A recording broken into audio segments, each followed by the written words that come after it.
Hai, selamat tengah hari semua. Okey, bersama lagi dengan saya di MEC Wellness Center.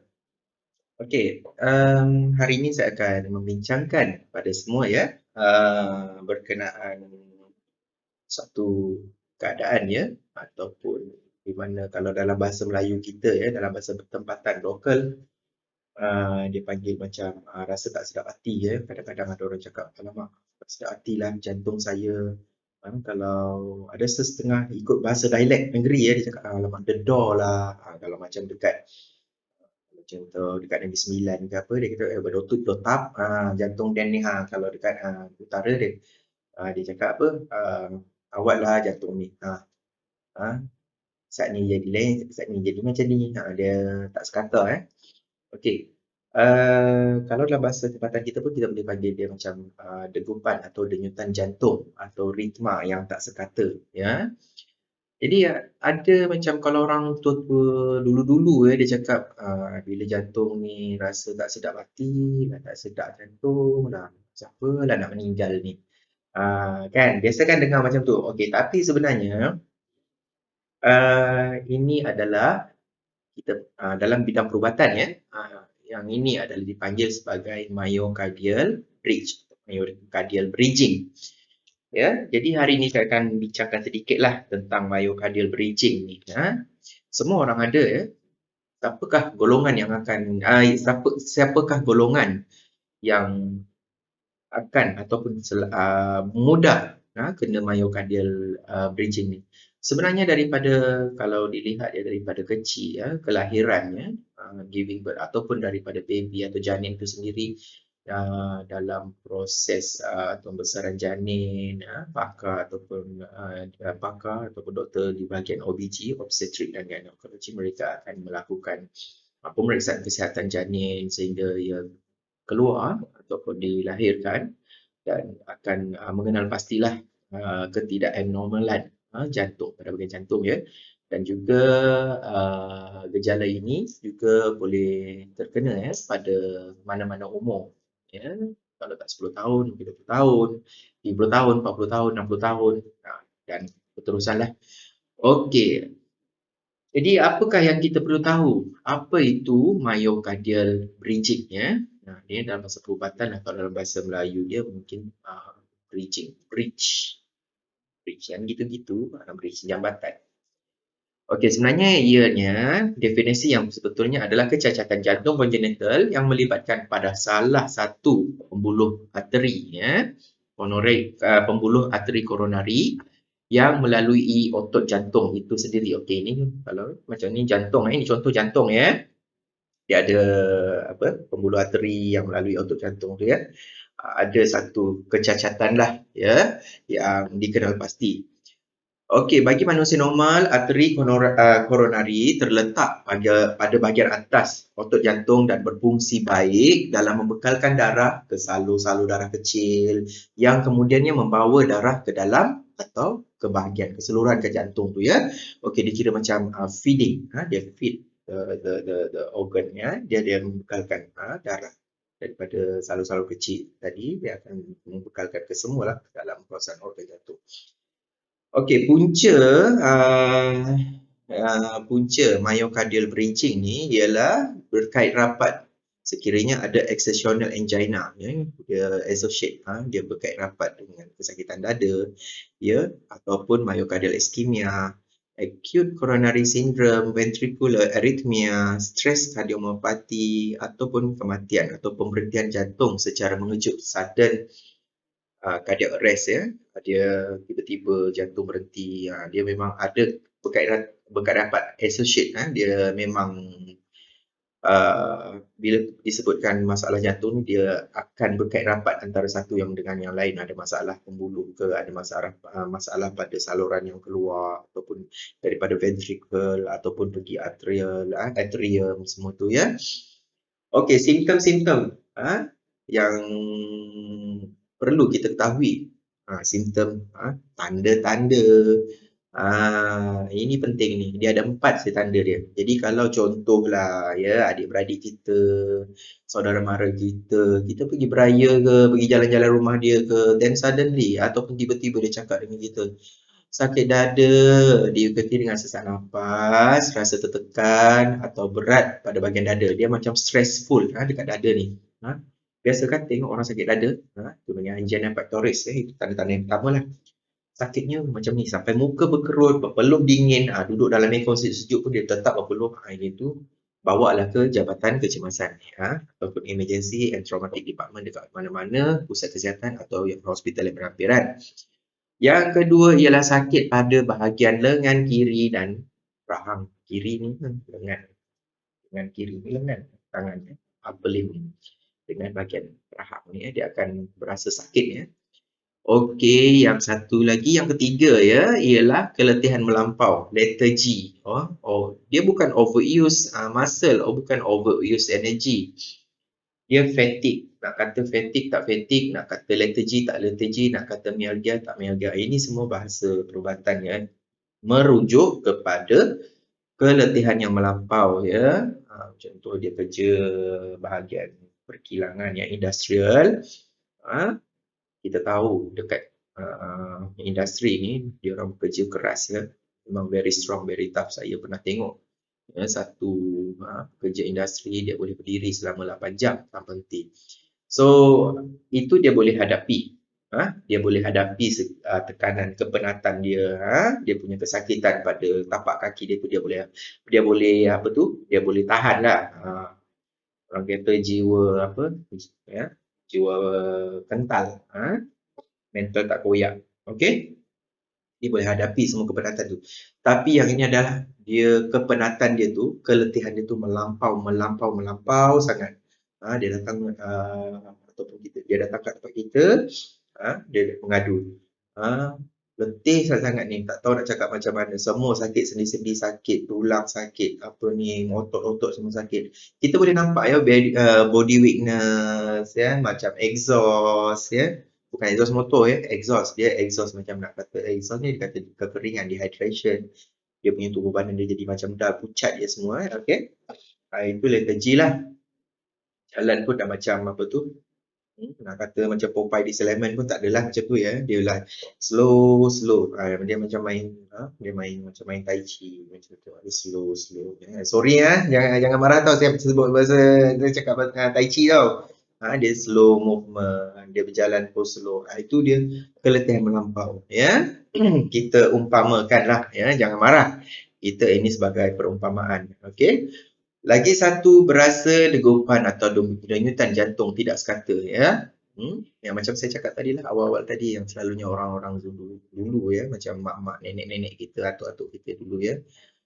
Dia cakap jantung tak sedap lah, hati tak sedap, jantung pun berdetup-detap ni, kenapa ni, siapa lah nak meninggal ni. Sebenarnya ada masalah pada bahagian jantung lah tu.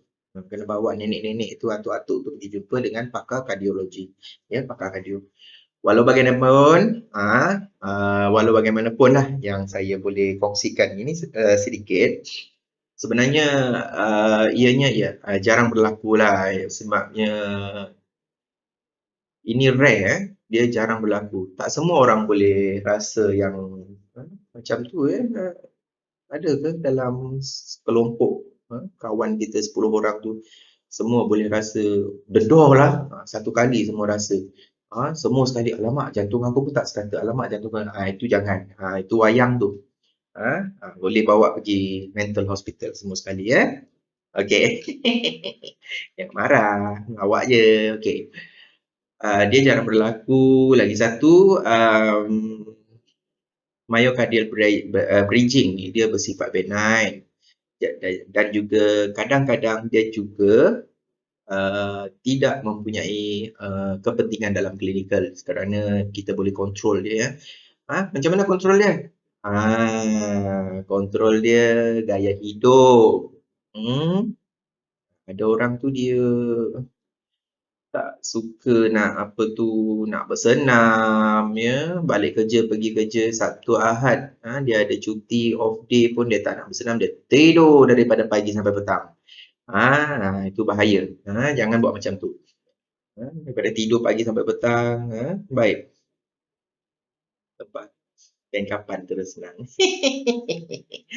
Okey, nasihat saya, okey. Bila ada waktu cuti ke lapangan ya, kita bawa keluarga, bawa anak-anak ya, bawa ibu ayah, bawa isteri-isteri, bawa isteri, bukan bawa isteri-isteri. Kalau ada isteri-isteri, bawalah isteri-isteri ya, bawa isteri. Apa salahnya dekat kawasan perumahan tu kita berjalan, pusing round, satu round, pergi taman. Sekarang ni kan dah endemik ya, tapi berhati-hatilah dengan gejala-gejala yang macam sekarang ni masih ada lagi simptom-simptom COVID ya. Jadi sentiasa menggunakan face mask ya, jaga kebersihan diri, jangan sentuh sana, jangan sentuh sini sesuka hati ya. Jadi apa salahnya Sabtu Ahad ataupun yang mana off day pada hari Isnin hingga Jumaat tu ada yang off day pada hari bekerja ya. Apa salahnya pergi bersenam, beriadah ya, mengeluarkan peluh dan menjaga kesihatan dirilah ya untuk jantung ya. Kita semua nak hidup lama. Ada yang nak hidup singkat je. Mati tu sakit tau, amalan tak banyak lagi. Jadi kita doa banyak-banyak, kita nak minta umur yang panjang, kesihatan yang baik ya. Dalam masa yang sama kita beribadatlah, melakukan amal ibadat mengikut anutan agama masing-masing ya. Okey, rawatan. Kita ada dua jenis rawatan. Dalam bidang perubatan ada dua jenis rawatan. Satu ia dikenali sebagai terapi farmakologi dan kedua ialah pembedahan ya. Kalau daripada segi terapi farmakologi dia ada tiga jenis pemakanan ubat-ubatan. Macam yang pertama ialah beta blockers. Beta blockers ni selalunya pakar akan nasihatkan pada pesakit untuk memakan ubat-ubatan ni mengikut dosage ataupun dos yang betul ya. Kenapa tujuan? Apakah tujuan beta blockers ni yang dimakan tu? Apakah fungsi dia kita makan ubat-ubatan tu bagi yang ada masalah myocardial bridging ni Fungsi utama dia ialah untuk memperlahankan degupan jantung. Yang kedua ialah mengurangkan jumlah daya tekanan dalam penguncupan jantung ya. Jantung nak menguncup ni, dia memerlukan tenaga ya. Dia perlukan tenaga yang kuat untuk force keluar darah yang masuk keluar daripada dalam dia tu, daripada ventricle kanan pergi atrium kanan, masuk atrium kiri, naik pada ventricle kiri keluar. Dia perlukan tenaga ya. Dia perlukan tenaga nak tolak masuk, dia perlu dia kuncup, dia masuk, dia keluar, dia pun nak tolak, dia perlukan daya. Jadi bila memakan beta blockers ni, dia akan mengurangkan jumlah daya tekanan dalam penguncupan jantung tetapi membantu jantung itu sendiri untuk mengalirkan darah yang masuk dan keluar ya. Okey, yang kedua ialah calcium channel blocker. Ubat yang dalam kategori ini ialah membantu merehatkan organ jantung serta membesarkan atau meluaskan saluran darah dari dan ke jantung ya. Okey. Bila makan ubatan calcium channel blocker ni, tujuan dia rehatkan jantung.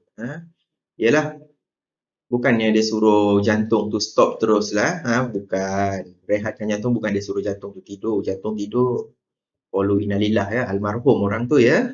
Okey. Okey, kena buat CPR pula. Okey, lepas bila makan ubat calcium channel blocker ni, dia merehatkan jantung ya, dia dalam keadaan rehat ya, fasa rehat. Okey, lepas tu dia mana yang saluran-saluran darah, saluran-saluran yang ke jantung, dari jantung dan ke jantung dia akan membesarkan ya, dia akan meluaskan ya. Dia akan membuka dia akan widenkan. Jadi tak adalah penyempitan, tak ada constrict ya, saluran-saluran darah yang boleh bila constrict dia akan menyebabkan jantung bermasalah ya. Okey, kurang mendapat bekalan darah ya. Okey, dan oksigen. Okey, yang ketiga adalah statin. Ubat dalam kategori statin ini dimakan dengan tujuan untuk mengurangkan tahap kolesterol dalam darah dan mencegah pembentukan plak sekaligus ya, mencegah pembentukan plak. Okey, bila pakar kardio, pakar jantung dia ataupun pegawai perubatan lah dekat hospital selalu ya, berjumpa dengan pegawai perubatan, dengan pakar jantung ya. Tak adalah yang jumpa MA ke MA. MA keluarkan ubat jantung. Meninggal. Lepas tu lembaga membantu perubatan datang hospital tanya siapa bagi awak kebenaran. Okey. Statin ni selalunya bila dah jumpa pakar, dah buat pemeriksaan, dah buat diagnose, dah buat pemeriksaan klinikal, dia dah ambil darah semua, dah buat CT scan itu ini ya. Okey, jadi daripada situ bila dia makan ubat-ubatan yang dalam kategori statin ni, tujuannya adalah untuk mengurangkan tahap kolesterol dalam darah. Tahu tak kolesterol dalam darah tu berapa banyak? Dah berapa kali dah buat pemeriksaan? Sebulan. Last kali buat pemeriksaan bila? Cepat-cepat buat. Bila umur dah naik 35 tahun ataupun 30-an, di ambang 40-an tu, kenalah. Macam saya pun dah 44 nak naik 45, saya pun sentiasa buat rutin berkala 3 bulan sekali, saya buat pemeriksaan kolesterol, buat pemeriksaan medical check-up sekali. Biarpun saya takut. Saya pun takut kalau kena ada penyakit-penyakit ni, kalau kena penyakit terus mati tak apa, kalau kena stroke ke apa ke menyusahkan orang jaga kita. Betul tak? Okey. Jadi bila makan ubat-ubat statin ni juga dia dalam masa dalam poin yang sama, fungsi yang sama iaitu mencegah pembentukan plak dalam salur-salur darah ni. Bahaya ya.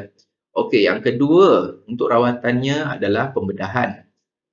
Pembedahan ni melibatkan 3 jenis lah yang selalu kita dengar ya. Ini memang basic lah, asas yang kita akan pakar akan beritahu kita kalau pergi IJN dia akan cakap okey encik kena buat apa percutaneous coronary intervention atau PCI ataupun myotomy ataupun coronary artery bypass grafting surgery CABG ya. Ini memang selalulah yang dilakukan. Orang cakap bypass semua tu yang inilah PCI, bypass, myotomy itu basic lah untuk pembedahan jantung, penjagaan jantung dalam memastikan jantung tu kembali berfungsi seperti biasa. Jadi perkongsian ini penerangan dan perkongsian yang sedikit ini adalah definisi yang asas saja. Saya bukan doktor pakar, apa-apa pun boleh konsult ataupun dapatkan nasihat dan pandangan daripada pakar perubatan ataupun doktor perubatan anda yang berdekatan dan juga boleh tanya mereka berkenaan pemakanan yang sesuai ya. Okey. Kadang-kadang kita pun ada doktor sendiri kan, kadang-kadang ada doktor sendiri ya, kita boleh dapatkan informasi, maklumat daripada doktor-doktor ataupun pakar-pakar dekat klinik-klinik ataupun boleh pergi ke pusat-pusat kesihatan berdekatan dengan kita lah, macam di Labu. Okey, kami ada satu pusat kesihatan iaitu Poliklinik MUC.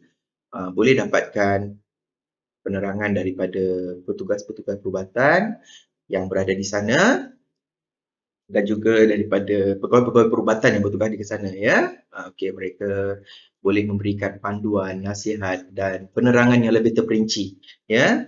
Okey, untuk maklumat lanjut bolehlah membuat panggilan telefon ke 010 231 7322 ya. Itu nombor talian